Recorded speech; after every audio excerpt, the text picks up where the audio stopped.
Hello to my fellow KW stakeholders. Of course, it's Aaron Kaufman, Chief Stakeholder Evangelist for Keller Williams out of Atlanta, Georgia, bringing you another episode of the My 401 KW interview series. And today we've got a real treat for you. We've got a ninth degree recruiting wizard, leadership trainer, the fabulous Jessica Fox Wimmer. How are you doing today, Jessica?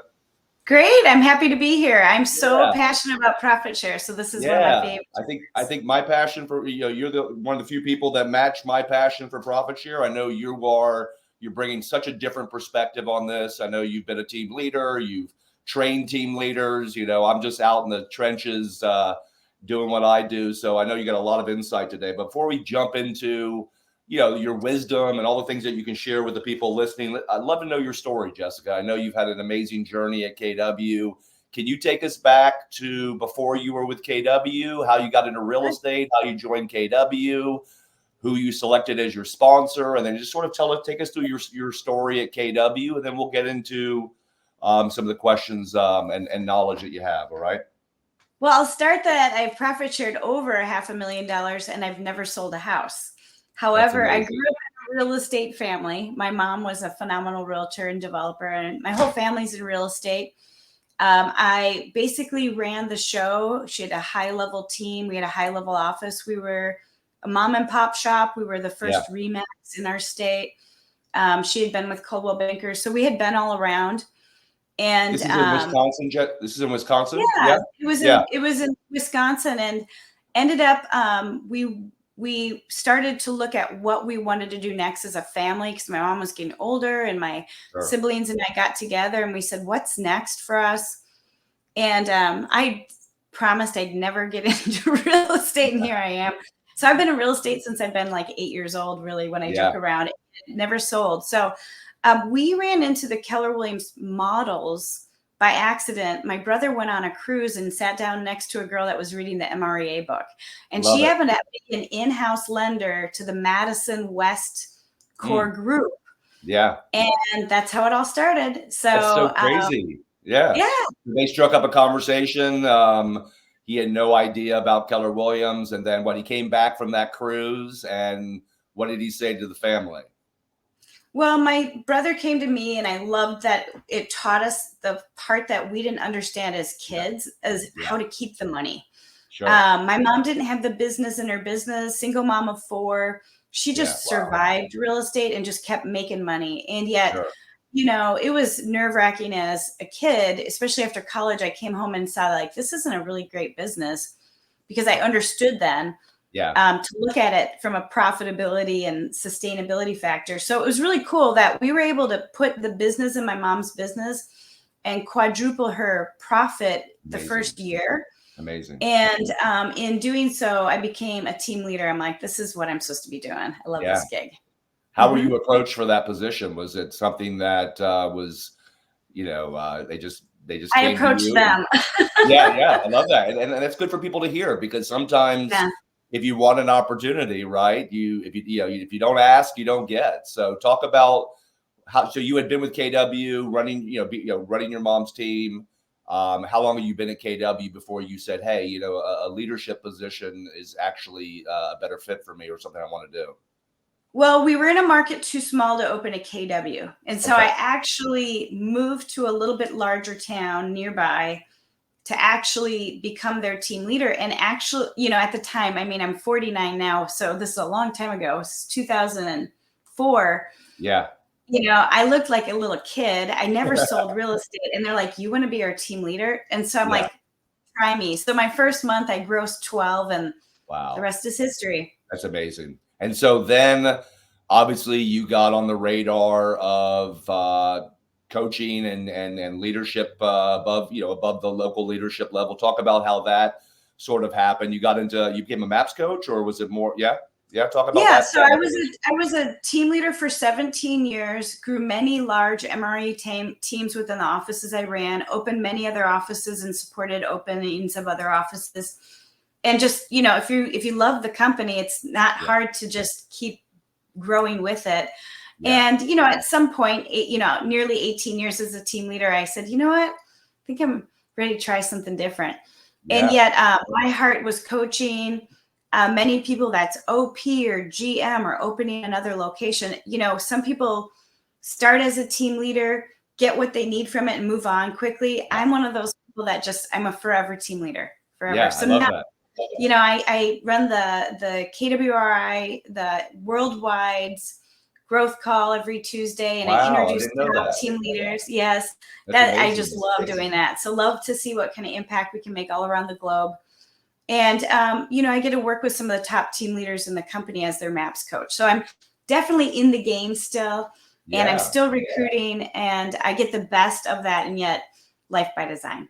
No, that's amazing. And, team leader position is the gateway to every opportunity at KW. Obviously, you get an MBA, in real estate. I know you probably already had that going in from your experience with your family's business, but we were able to go from a school of hard knocks of how my mom was doing it to back revolutionizing her business, which was pretty cool as kids. Well, and a lot of people, Jessica, don't know what it's like to join KW 20 years ago, and to appreciate the fact that the innovation of this company and what it's done for our industry and for agents. And I always tell people, if you only know Keller Williams, you're at a little bit of a disadvantage because you haven't experienced the other models, right? And when you have that perspective, Jessica, right, you realize that when all things are created equal, meaning not every KW office is created equal, right? It takes a village, right? It takes great ownership. Sure. They're all evolving. Yeah. And but when all things are created equal, we should never lose agents that value what we value, because there's nobody that offers the things that we offer as a real estate company. Do you agree with that? Well, and what the perspective I would give anyone listening right now is that we have a really special situation going on because we have everything. Yeah. And yet 80% of the agents that are in your local market are with a mom and pop shop or a non-franchised, maybe more of a property management or commercial, where there's only like 2 or 3 other agents. So they don't have a training calendar to go look at. They usually lean on MLS. They don't have the energy we have, they don't have the sharing and community that we have. And so, we sometimes lose perspective when we have what we have. Absolutely. So, right now with the market being that it is, I find that it's the greatest opportunity we've had in quite some time to really go all in on profit share for anyone that wished they would have gotten in sooner. Because right now it's the best opportunity right now. Totally agree. I mean, last time I checked, we were born in a shift. Yeah. We took over the industry in the last shift. And I feel like this is going to be a big moment for KW because, look, when the market's up and the industry is not going crazy like it's doing, agents don't necessarily need to look at their businesses like business owners. It's moments like this that, who you get into business with matters. And obviously the independents are a huge focus for KW because we're now in the 4th industrial revolution, and it's about big data. It's about AI. It's about the consumer. Well, they just can't compete. Yeah. And they're exhausted that they can't get their agents into production and they may not have the money to go buy the latest bell and whistle. And so what's really cool about that is KW is the only opportunity they have to maintain the legacy they're proud of and that they built. From brand all the way to their own vision. And they can plug into us in whatever way we're compatible. As a mega agent office or as part of an office or as an opportunity to open a future office. There's so much. Exactly. And so, if you just remember that the average large team owner or independent owner, if you imagine their average day, they are the MCA, they're the broker, they're the team leader, they're the guy fixing the printer right now. Exactly. And they're the guy writing all the checks. It's a tough gig for them to be in, and we're such a great way to plug in without losing what they're proud of. Yeah, and I think a big misconception is that a lot of people assume that they've been recruited, or they've been talked to, right? Which is a huge misconception, obviously. But the other side of it is, sometimes when we try to attract independents, I think some of the resistance there is that they think they're going to lose their identity and they're going to lose this thing that they've built. And obviously it's the exact opposite, right? We're here to show you how to perpetuate that and to create a business that can run itself without you and provide the best training and support for your agents who you care about. So talk about, I mean, since independents are such a big deal right now, talk about what your strategy is from, you know, obviously you would prefer if one of your agents had a relationship and refer them to you. But look, you're one of these team leaders that if your agents aren't going to do it, you're going to do it yourself, right? And I know you are big with Cyberbacker, and you have a lot of systems for recruiting. But what is your initial kind of call or conversation with an independent broker or an independent agent? Well, take us through that process if you wouldn't mind. Sure. So if you're an independent, Aaron, one of the things that everyone needs to know is that you have been approached. And every other company is going to approach to buy you or take you over. Yeah. And when that happens, you lose your identity, your brand, your control. We're the really unique company in the sense that we don't do that. So they just assume we're like everyone else. And they have been approached before, really and especially in this market, they have been. And a lot of the companies that used to write checks can't any longer. Sure. Yet so think of everyone approaching them the same way. Well, we're different. So I think it starts with a relationship and letting them know we are different and sharing information and coming from contribution and exposing them to us because they need to trust that we are different. And if they actually attend one of our regional or national events, they usually are like, wow, you guys are different, right? Because they can feel that. Absolutely. So if there's a way to start with a relationship, that is ideal. And so first things first, regardless if I was a brand new team leader to a market center or well-established, I'd go there first. I go to my agents with the most influence and my affiliates with the most relationship with me. And I'd ask them who they're in relationship with. And I would start sharing, like you've got the vision speech right there. That's an olive branch. You can do a lot of great things. You could share a KPA, do a KPA with them. Here's the thing is they just don't know that we're different. And if we just go at it from a spammy marketing way, we don't look any different than the other guy. So that's where I'd start. Yeah. So you're basically, I mean, look, it's like doing a listing presentation, right? I mean, you're starting with their why. You're starting with a needs analysis or whatever it might be, looking for ways to provide value, finding their pain. All right. I love, I know you work a lot with Rich Rector. One of my favorite sayings from him is, he asked people, how would you rate your real estate business on a scale of 1 to 10? What would make it a 10? Right. Or these are the kind of questions that you're asking. And definitely needs analysis. It's not about, it's not even about telling them about KW. It's about meeting them where they're at. You might be someone that loves to grow. You might be an icon at EXP that wishes they could have productivity coaching and a local office to plug into to train their team or their group, right? Yeah. There's a gap in every other model that we can fill. Yeah. So, think indie or think large team. It's kind of the same. The gaps and pain points they have is their agents' productivity really dropped. Yeah. They don't have a way to plug them into anything to help them there without it being them. Sure. And they're already maxed out, taxed out, and they need to start focusing on their own business, getting more deliberate with their database, communication, all of that. So they have a lot of pressure for their own performance. And yet, in many cases, their team, their office, or whatever they have might have become somewhat of a burden, and they don't have any solution for that. And you look at KW, regardless of how dialed in one element of your office is, it's kind of like we're Willy Wonka to an indie because we have everything. Sure. And so how do you, so from an I guess an emotional standpoint, I guess that's the right word. How do you break through with these conversations so that they're willing to be vulnerable with you? Sure. Without expecting, because sometimes what they hear is, hey, you're doing it wrong. You need to join KW, right? Right. Yeah, it's not that at all.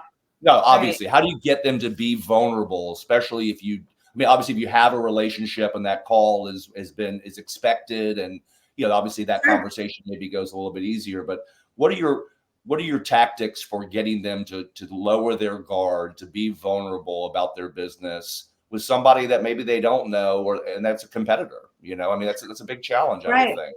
Yeah. Well, I can relate as a former independent. Yeah. So I start there because we were before, and then my family franchised twice before KW, and that they are very different. And so I have my own story there. And yet you can borrow a story if you don't have one. If I needed to borrow a story, one of the things I would lead with is that Gary Keller loves the independent mind and independent thought and independent brand to the point where he allows us we can't outgrow his vision. And I go with how far we are with expansion and say that, he's really evolved our model to really embrace an independent. And, some of the pain points that we help relieve for a great independent like yourself, Aaron, is productivity, training, answering of questions, leverage, technology, we're an all-in-one so that, it's no agent left behind. And we'd love to show you what that would look like if ever you're looking for a plan B or a partner. And then there's no limit to you. So if you bring up the career opportunities map and talk about the KPA, it's, what's next for you, Aaron? Obviously you grow people and you like to grow things. What's next for you? And most people are just caught in that E to P moment and just need help out of it.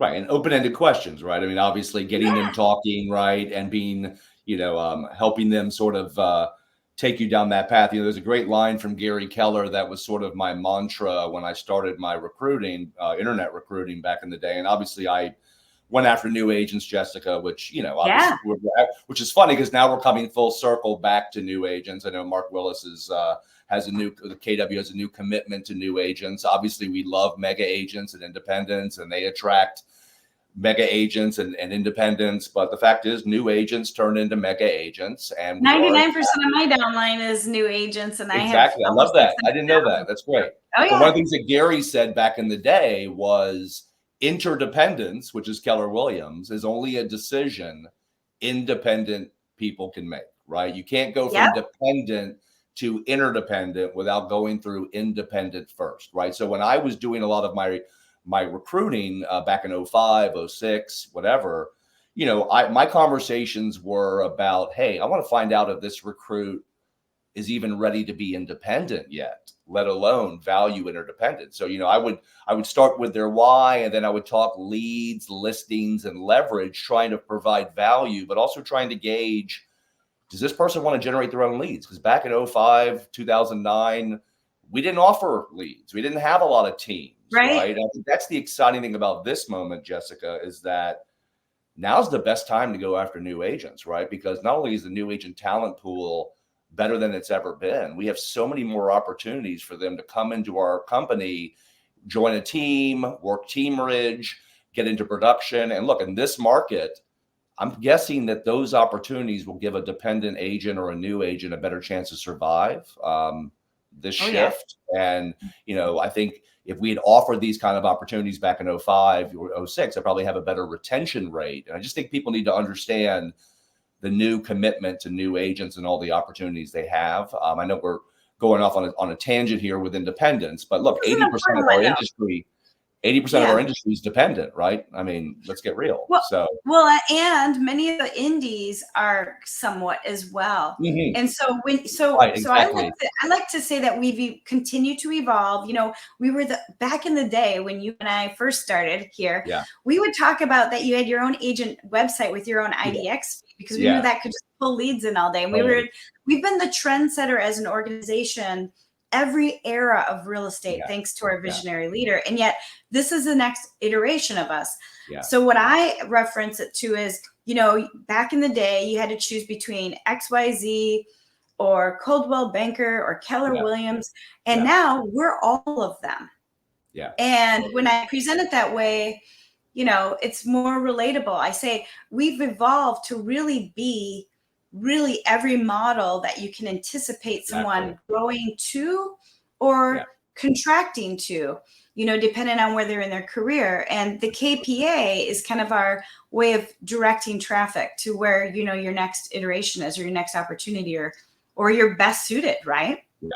And so you use that, obviously you said that before, as a tool, right? As a value tool, but also a way to find their pain and their strengths and all that stuff, so you can have a better consulting conversation with them. You always have to have the needs analysis, and yet sometimes you just need to let them know how different we are through like conversational, like I am being with you now over a coffee or at an MLS event or whatever.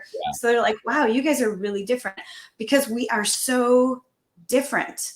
And yet we're the only really different model. And we continue to evolve. So let's just say you were even at KW back in 2010.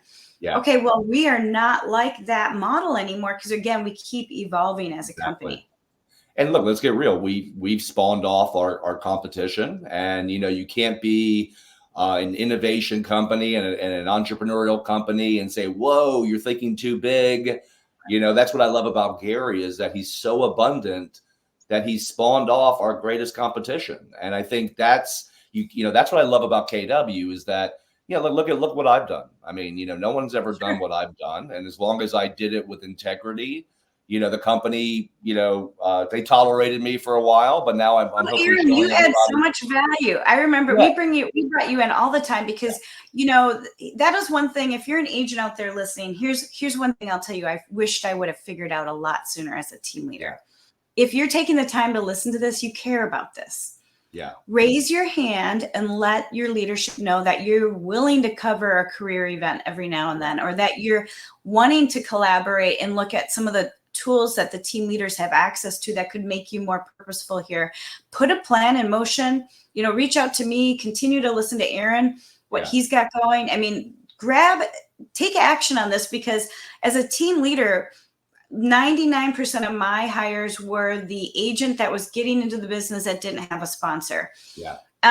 Because a lot of the top agents had 4 or 5 friends at my office. So I was definitely taking my name out of the hat. And that was the right thing for me to do as a leader. Now, did I fight for a few of those folks? Absolutely. Sure. And yet it really was primarily new agents. And so I honestly feel embarrassed to say this, but I haven't been purposeful with that element in 10 years. And yet my husband and I are waking back up and getting focused again on this, because again, we benefit greatly. And you said it before. You said it before. The greatest shift of wealth and opportunity are in down cycles, not up cycles. And you and I both know this is a moment for KW. And while most of our agents are just trying to sell a house, as they should, a lot of them are not even considering profit share as a part of their business plan, because you and I know that profit share is the long game, and agents tend to be more immediate gratification based, and it takes a while to see a return on investment on their efforts, right? And so that takes me to another conversation, Jessica, because I know that you have a relationship with Cyberbacker, you coach team leaders on how to recruit at a high level, but what percentage or what part of that training do you focus on? Hey, understand, team leader who I'm coaching, that obviously you have the right to build your downline, and at KW we want talent.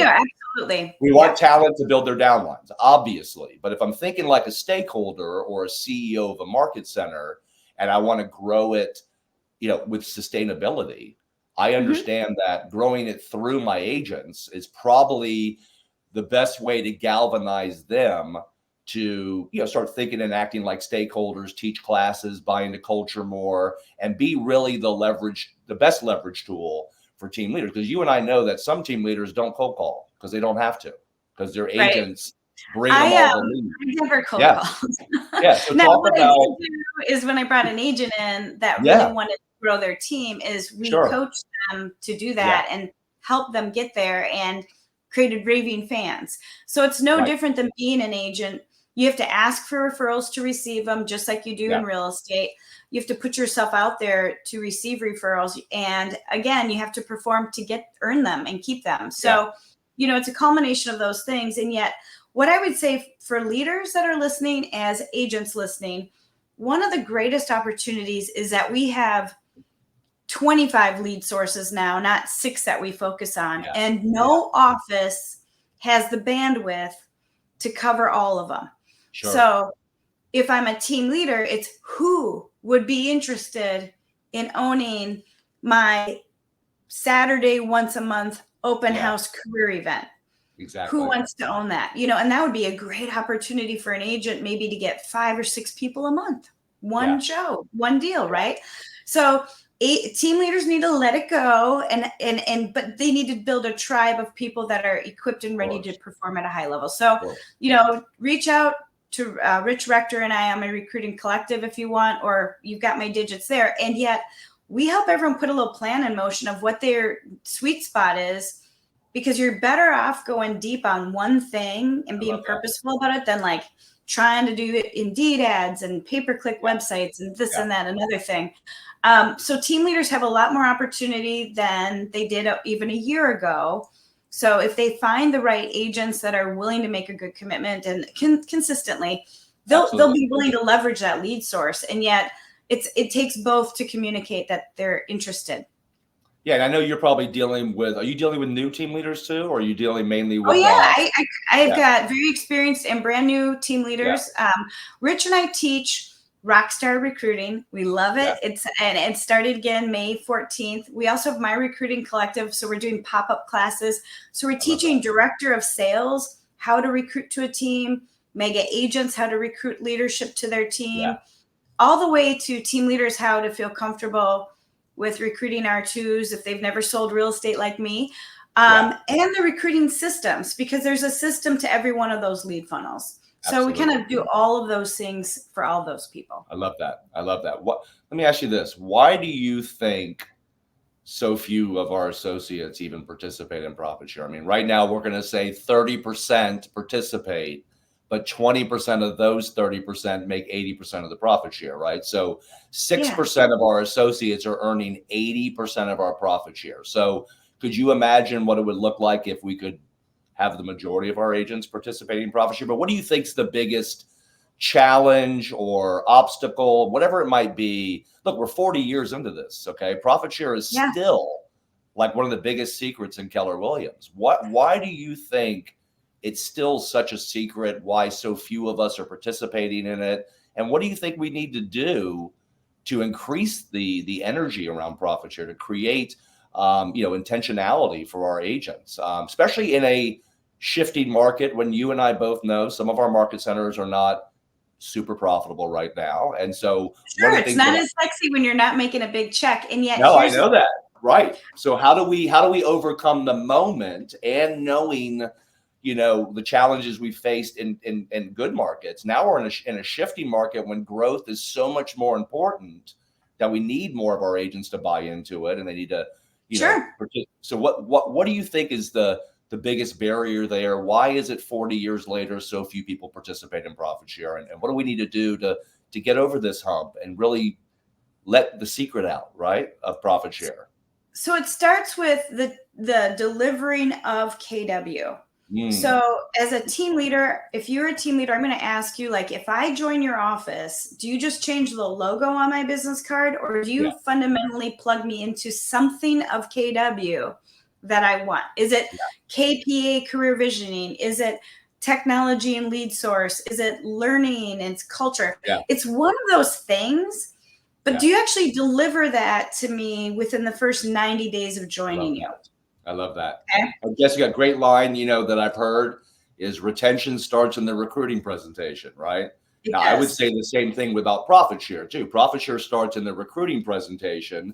I know we tend to put it on the back shelf because we're consulting this agent and we want to show them all of our training systems and models. And oftentimes we don't talk about profit share because some people think maybe it dilutes the value of our training, and we don't want to muddy up the recruiting presentation. Well, and it goes back to the needs analysis. I'm going to follow what you want to. I'm going to lead with what matters to you. I'm not going to share this is not a listing presentation where I show you everything. Exactly. Right? So if done well, the needs analysis takes care of everything, and I'm going to know what you're into to lead with.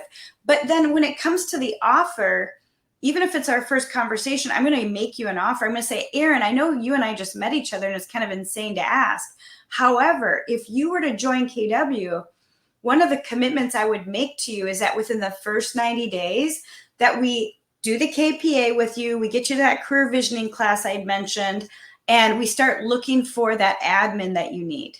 Yeah. I'd make that commitment that we won't let you off the hook. We're not just about moving you to KW. It's about changing your life and business. So we'll make that commitment in the offer, but in our offer, we're going to lead with that, because if you're shopping around and looking at other places, someone might be writing checks. Someone might be writing ridiculous deals to get you.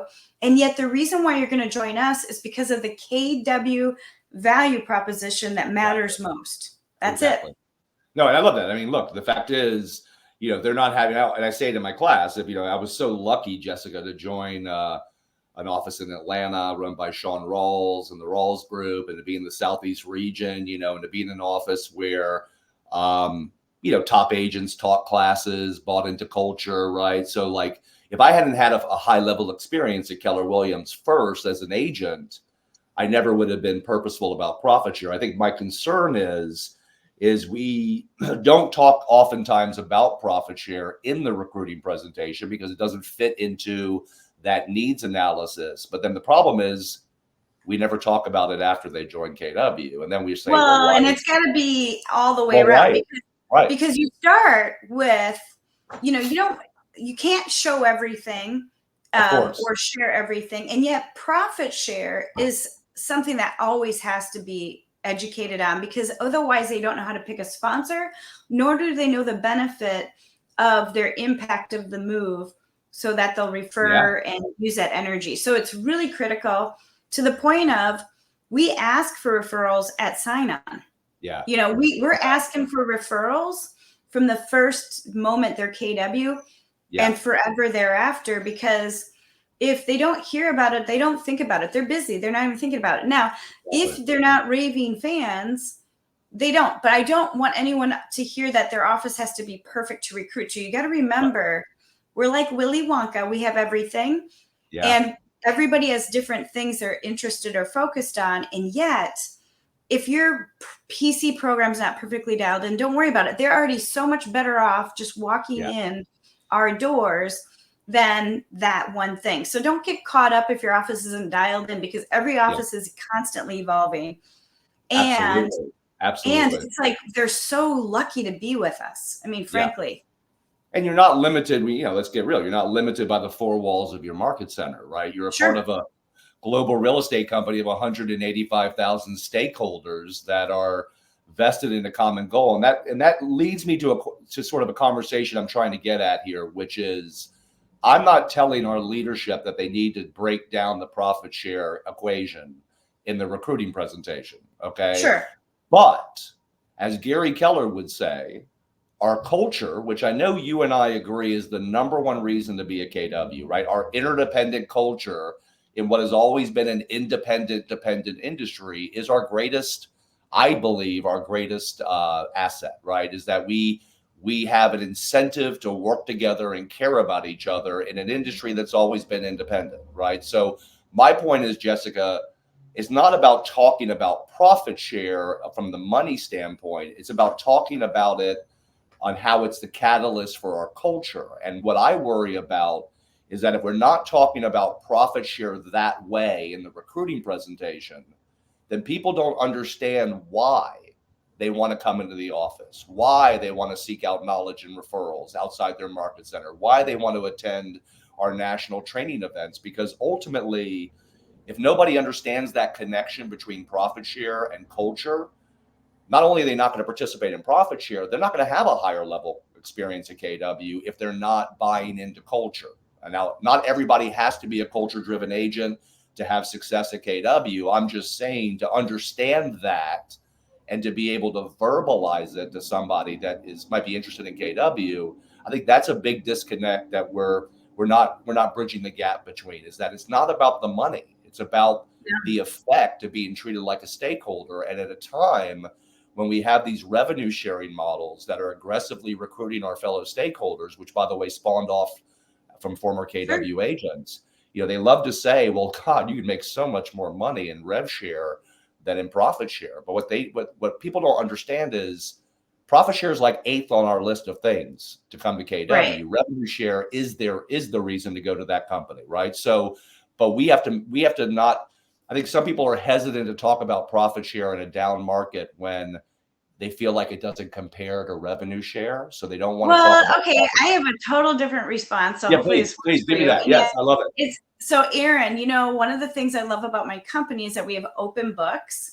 So I can see if we're a profitable, viable company Yeah. right now in difficult times. And why they do that is because they give us part of the profit. In fact, nearly half. Yeah. So I'm curious, is your company profitable right now? Because that's something Yeah. I'd be worried about. No, I totally agree. And you hit on this before, Jessica, about um, res, revenue share is residual. It's not passive, right? It's actually Yeah. your job to train and nurture people over there. And at KW, it's purely passive, right? So I just think it's important. You know, we weren't having these conversations 7, Well, 8 years ago. You know? let me roll it one other way at you though, Yeah, because it's yeah. two part. And then Aaron, let me ask you this: when you're working with your clients, how do you know you did a great job? They give If you they refer referrals, you, right? yeah, totally. And Yeah, I mean, they don't refer you because they get something back. It's because they know you're going exactly. to do a great job. And so I Totally agree. want to earn that from you. I want to earn your referrals. And it matters to me that, you know, we help you with your business. So Exactly. I love that. let's work together. Yeah. And look, you don't want to have profit share breath, obviously, right? Oh You no, want I to mean, I be, didn't really even, you know, it's like I yeah, called it the endless referral. It's like the yeah, endless yeah, referral. It, you know, you want to go to the class and know the numbers, let's do it. And yet it's like an endless referral fee for yeah, being proud of the company you're with and wanting to yeah, share it. totally, totally. And you know, look, once again, not to hammer this point, but it wouldn't be the worst thing in the world if they understood that everybody's vested in their success, right? And that's Yeah. right, like that. I know those are things that don't. Culture is a hard thing to put on a spreadsheet. Okay, as a you know, what's the return on investment from being in a company where people share ideas? What I worry about, Jessica, is you know, look, people that are purposeful about profit share, like you and me. This is not about our next check. Okay, this is about a legacy that we're trying to protect. And as much as I hope Gary Keller can get his head put on a robot's body and live for the you know for another 200 years.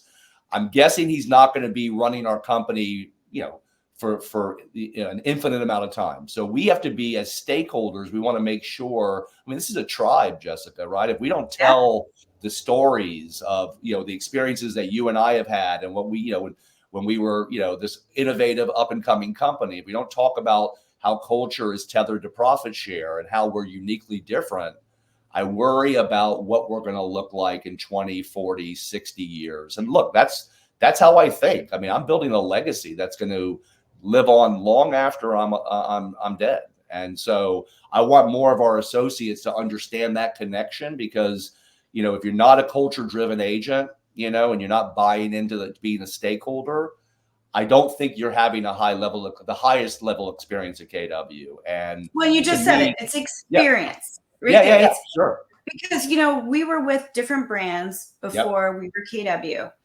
And it was so bad at these other locations, even though my mother was the number one agent in Yeah. every office, she like took her Post-it notes home. Yeah. Because she didn't trust the Totally. broker wouldn't take her note. Interesting. Yeah. You know, so one of the challenges we have is that many of us started with KW. So we don't Yeah. really know how good we have it until Exactly. you go somewhere else for Yeah. a minute and Yeah. you're like, whoa, what just happened? And yet I would say that's something that you should be aware of is that, like I started with, 80% of the MLS is with an office with like less than 4 agents. And Yeah. you know, it's March 11th right now. And guess what? They may not have seen one of the other agents and they have no class to go to and they have no like awards thing or Yeah. no, they don't have any of that. And they're just kind of worrisome. So they'll go lean on the MLS stuff that they can plug into, but it's lonely out there. I So the agree. storm's been rough.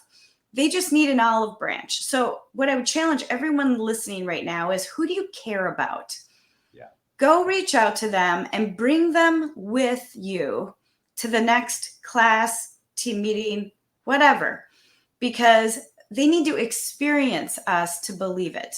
Seeing is believing, and yet rhetoric is rhetoric. So, you know, share what you're getting from your team meeting to those agents at other brokerages that might not have anything that cool that they're being shared. Start conversations and just lean in and share and care, because until they actually experience us or have a really powerful conversation with a team leader, which is driven by needs analysis, we don't need to tell them anything about KW. Yeah, nothing at all. That's a great point. And that's a great point. And, you know, look, the two words that I think come out of my mouth these days are purpose and community, you know? And I just think, particularly in this moment, Jessica, when, you know, we're post-pandemic, I think it's fair to say, as we get closer to the election, the divide between a lot of us is going to get bigger. I mean, or just the rhetoric around just general fear. You know, it's good to be with it's great to be with a giant leading company that's debt-free and profitable and profit sharing. I mean, enough said right there. Well, that's what I'm saying. So, right. So like, this is our moment, right? I think people, you know, we saw a lot of people kind of go off to these flashy new objects, right? And their timing was, I think, pretty good for the pandemic to be, let's say, a virtual company or to be passing out checks, you know. But what we're seeing now, and I know you're probably seeing this too, is that people are now coming back saying they're coming home. They're like, I can't live 100%. They are, and we're seeing that, right? We're seeing that. I can't learn how to do a listing. I can't learn. I can't learn how to do a CMA on a, you know, virtual platform. And you know, it's not just that, Mark, that either. There's some companies that are so controlling of what their agents even can do with social media. I mean, it's like we are like the industry leaders in every category. It's like not even a competition. No, you said one of my favorite words, which is control, right? Which is, I mean, look, understanding the industry, right? I mean, this was always a brand centric, you know, industry where we were made to believe that people hire agents because of the brand, right? Which we know obviously is not the case anymore. The problem for our brand centric competition, of course, is they're telling the same darn story. And I think the cool thing about KW is that, you know, we emerge from, you know, we're led by the most abundant, innovative, you know, thinking person in the industry. And, you know, his one thing was, I'm going to give up control of my company. I'm going to give up almost half my profits. I'm going to teach my agents how to generate their own business, how to brand and market their own business. Right. And I always tell people, you know, it pays to be the first, Jessica. I mean, it pays to be the first abundantly thinking agent-centric real estate company. I mean, good luck replicating 40 years of culture, technology, systems, models. As Gary would say, we're not even the real estate company. We just think different. Yeah, we just think so different. Yeah. And yet for anyone that hasn't experienced different, you may not realize that. Yeah. So I'm embarrassed to tell you that, you know, my mom was like a legend in our state as a woman in real estate. And she really was afraid to leave a brand. Yeah, I get that. In my high school graduation picture, there is a balloon. I'm so embarrassed. I was like an advertisement. Yeah, that's funny. That's funny. But you know what, back then, that was the thinking back then. And there was such a lid on our thinking that we weren't open to all these ideas right away. It took us a while to get my mom to KW. But for me what got us though wasn't a presentation on what KW all has. It was, my mom did really well, but we weren't all that profitable. So it was about putting the business in the business. When I opened up MREA and saw those charts even, I was like, whoa, how did I not know about this? Yeah. You know? Well, the reason you didn't know about it is that brand-centric companies don't want their agents thinking like business owners, because they're going to say, what the heck am I doing at this brand-centric dependent real estate company, right? So control, right, Jessica, when you build the highest evolution of the real estate industry, right, you can now let go of control, right? Because you're not worried about agents. I mean, look, agents are always going to leave for flashy objects and things like that. But you and I both know that when we're running a KW market center at the highest level, nobody competes with the agents that value what we value. And so the key is for us in this moment is, you know, look, I get it. It's gross recruits, obviously.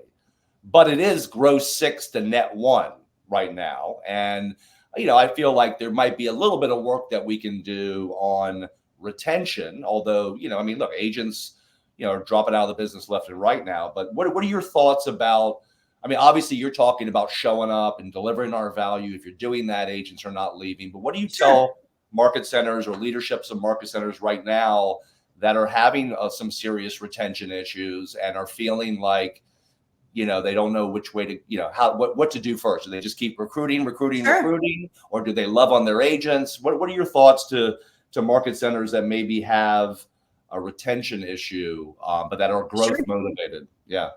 It's two-part, and it goes back to going back to the stakeholders. Stakeholders have shown interest in promoting the office. They believe in the office, and they're interested in the opportunity that brings them.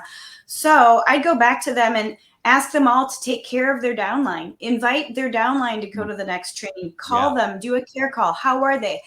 Invite them to go shadow them at an open house or whatever. Help them get into action by caring on each other.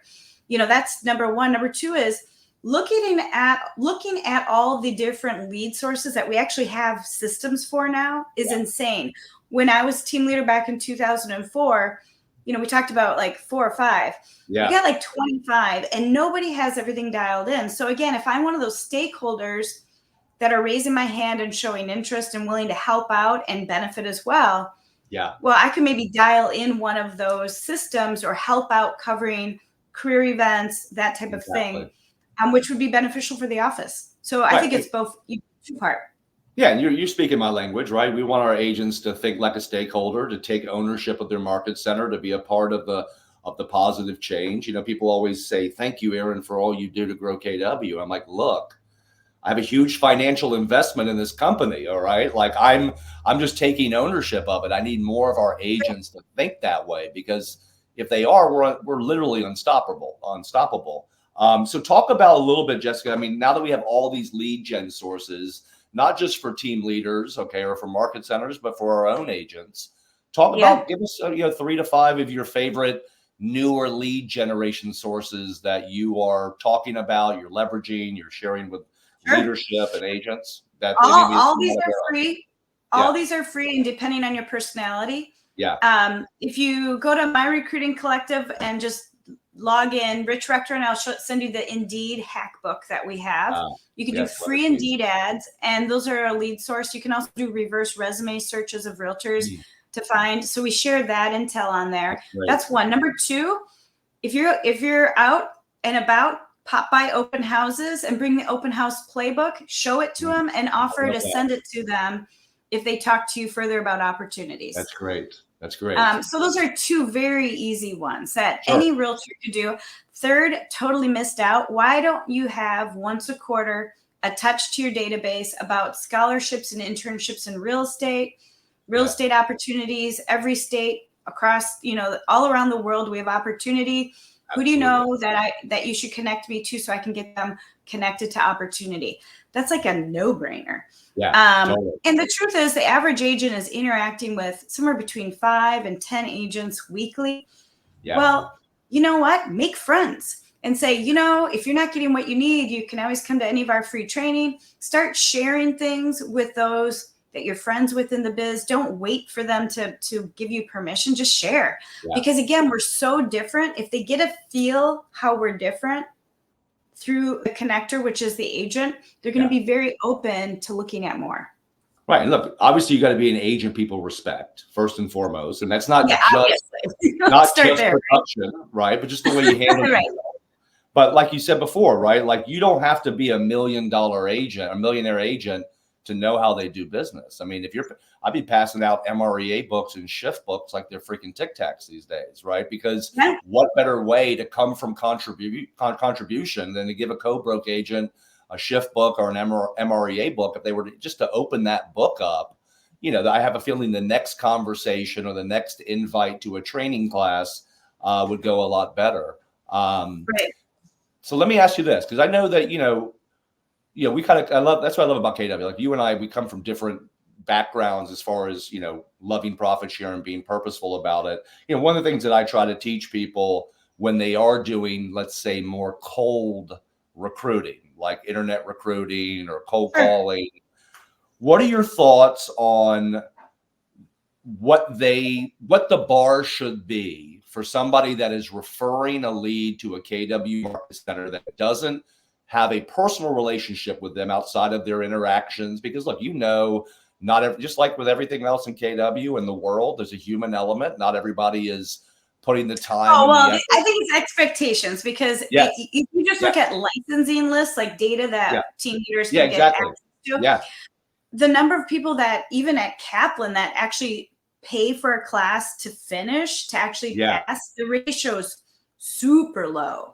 I know. So first of all, you got to have reasonable expectations. We can't make people pass the test, Exactly. You can't want it for them more than they do, right? Yeah. Obviously. So you're going to have, if you're going to be top of funnel, you're going to get like top of funnel response and conversion. It's not the team leader. It's really staying with them during the process to post test through a smart plan that's actually meaningful. And that encapsulates showing how cool we are and what they can anticipate, and offering things, but not giving of your time until they get to certain milestones, because a lot of people will never even finish the class. So if you set yourself up for top of funnel kind of lead activity and response and follow up, but add in personal videos and encouragement and texts every now and then, checking in on them, you're going to see that even with all your own efforts, you can't make people pass the test. And then after that, they're really a warm handoff. Now you can incorporate the office from go, but definitely own interacting with them and staying with them until they're, ready to take the test. Otherwise, you're wasting time. I mean, it sounds like what we teach them about their real estate database, right? Be more human more often, right? Follow up, communicate. I just think that some people think just because they generated the lead that they deserve the sponsorship. And we know that, look, the recruits will always choose their sponsor. Yeah, they may have Aunt Sally that's an agent in Kansas City. And, Right. Well, we want people to understand. Right. We want people to understand that when you start doing these kind of things, these cold lead gens, and you don't have a relationship, one of the things that I always prided myself on, Jessica, was that I would ask them if they had a personal relationship with someone at KW, right? Or they have a family member, because one, I don't want to compete with that relationship. And my guess is that family member or that personal relationship probably played a role in them, applying to that Indeed ad or whatever it might be. But if they don't know anybody at KW, right, the key is you want to be the reason they join KW, right? And so providing that value, and like you said, making the connection between some online recruiter and a human being that cares about this person and wants to earn the sponsorship. My guess is if the leadership team they're referring that lead to gets a sense that this agent has put some effort into it and have done the best job they can to excite them. Leaders know to do the right thing and should always. And at the end of the day, they're writing down who their sponsor is. So if I was to give advice about top of funnel approach, doesn't mean you can't go top of funnel local. You're going to get further, because often people will still want someone local that they want to sponsor because they want to shadow them at a listing presentation or get advice or call on them every now and then. And so I would just say, if that's going to be your angle of doing top of funnel, there's some smarter ways of doing it to get further, faster, and a better response than just, bulletproof, shotgun approach to major metros. Well, what do you think about? There's no right or wrong. I'm not gonna criticize anyone's effort to build their wealth and build our company. 100%. Yet a little strategy can get you a lot further.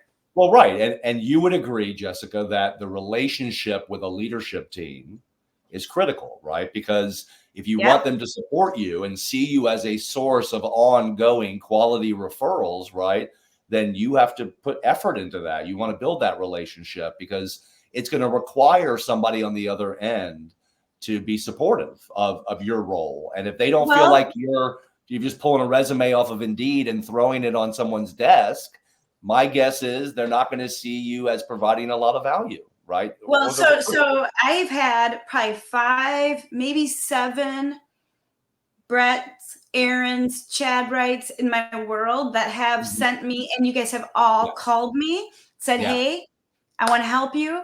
Let's help each other. And we talked it through and we put a plan together. And Totally. it's funny because I'm not in the team leader role any longer for KW Clearwater, but I still get a text from one of the guys like, hey, I just sent you a lead.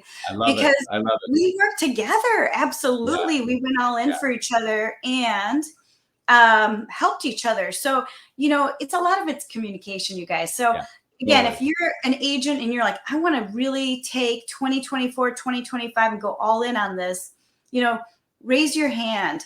Let yourself be known, because there's a lot of opportunity, and the team leader right at you as well.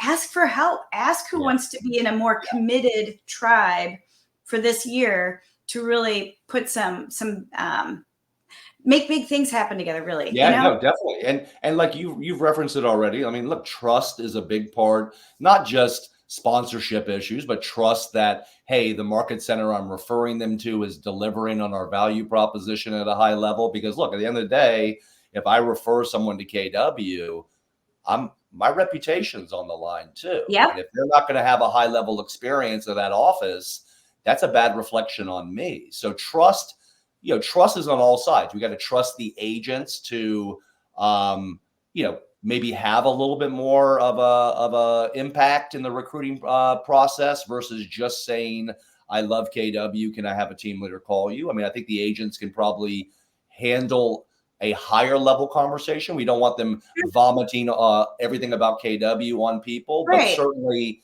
they're the ones with relationships. And my guess is, if they can provide a little bit of insight into their experience at KW while referring them, that would be helpful. And my guess that would also maybe inspire them to think and act more like a stakeholder, right? And I think sometimes we get a little bit hesitant to empower our agents to quote unquote recruit, because we don't want them recruiting. We want them selling real estate. The problem is they're going to do it anyways. Okay. And if we don't, I taught that you attract, excite, refer. Yeah. Hey, Aaron, there's a couple things I really love about KW. However, I don't really know much, but we have this killer tech program and we have this other thing and this other thing. So I'm curious, would you be open to a conversation with my business coach? I love that. So, excite, attract, refer, and then stay with it, because, that recruit will come to you and be like, oh, she was really nice. However, I don't know about this or that. It's a tag team event, not just a name you're passing along. And that's even with new agents. So again, you both have to play along. What do you think about this script? And this is something, Dave Jenks, God bless him, he really got on me about a couple of years ago when, I was having maybe some issues with sponsorship issues. And he said, look, this is business. You need to be asking for sponsorship. Now, here's what I would say to that. Okay. There's a way to ask for the sponsorship, just like you ask for business and real estate without, while staying in integrity. And I always say, tell me what your thoughts about. Tell me what you think about this, because when I coach our associates, I'm like, look, first of all, after you have positioned yourself as a person of value, meaning, please don't make this the first thing out of your mouth. Okay. After you built trust with the recruit and you've provided value and you've secured the appointment, blah, blah, blah. Tell me what you think about this script. One of the things that we say to recruits is, look, one of the amazing things about KW is that the owners of our market centers reward the associates that help grow it. If you end up joining KW, you're going to be asked to choose a sponsor. I would be honored if you would consider me. Do you feel like that is within culture and is a absolutely smart conversation to have? Because look, this is lead gen, this is lead conversion. No, I think that's great. And I love how you say it and explain it in such a simple thing. And I very similarly would say, I probably said 6,000 times, Aaron, one of the cool things about KW is Gary Keller treats you like actually a business partner and gives nearly half the profit back to the agents. So it's really cool. And so when you become KW, you name a sponsor. And if you don't have one in mind, I'd love for you to consider me as a sponsor. I love that. Very simple. Yeah. And people just need to understand that you can only control what you can control, right? So you never know. You can never control who a recruit meets with, what's said to them, or do they explain sponsorship the right way? Are they in culture? You can't control any of that stuff. You can control what comes out of your mouth, right? Exactly. And that's been a real challenge for me over the years. Hopefully you guys have seen the evolution of Aaron Kaufman as far as learning how to say things better versus just yelling at everybody. But I'm failing forward like the rest of us. So look, Jessica, as we get to the end of this call, I mean, you've got leadership on this call. I know we only have about 5 or 6 people live, but it's going to stay in the group. It's going to go onto YouTube. We'll have more people watching this. But what are some of your parting? You said you're going to get more intentional about profit share moving forward. Talk about what you're going to do different, and just to continue this momentum. I know that you guys have lots of passive income. It's provided a life by design. This is a big part of ours, and so we're literally getting very intentional. So anyone that emails me, I'll share with you my GPS. I built out a GPS for this. I love it. And we're putting more tools out there. So if anyone wants the Indeed hack book or any of that, just reach out, because we're here about helping each other. And yet, here's the thing: just remember that we are the safe harbor for 90% of the MLS. We're such a match for whatever their gap is right now. And that's why inevitably we will really massively grow in this market, with or without your help. So you might as well jump in if this intrigues you. And I'd say go all in on one thing before you just have a whole bunch of things going. And it doesn't require you to do much more than to maybe just let everyone that if they're thinking real estate, that you're the door that you can open the doors for them anywhere, wherever they're at. And such a simple thing for any one of you to do. And yet you can go from there.